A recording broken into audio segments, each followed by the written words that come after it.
আমাদের যে প্রত্যেক দিনের মতো চিনিবাগানে নাকা যে চেকিং চলছে, ওই চেকিং আমরা আজকে একটা যখন গাড়ি চেকিং করছিলাম যার নাম্বার TR05E0654 মারুতি সুজুকি, ওই গাড়িটা যখন চেক করছিল আমাদের নাকা চেকিং পার্টি, তখন ওই গাড়িগুলিতে হোটেল দেখা গেল যে অনেকগুলি টাকা, তো প্রায় এখানের মধ্যে বলছিল প্রায় 20,60,000 20,63,100 টাকা।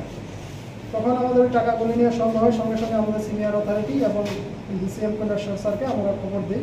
খবর দিয়ে যাওয়ার সময় থেকে তারা টাকাগুলি সম্পর্কে কোনো সহজ উত্তর দিতে পারেনি।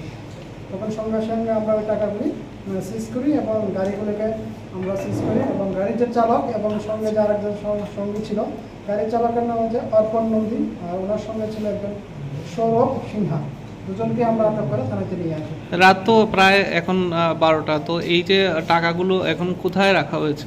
এখন আমাদের ইয়েতে রাখা হয়েছে, মানে কৈলাসহর থানায়। কৈলাসহর থানায়। প্রাথমিক তদন্তে কি মনে করছেন আপনারা?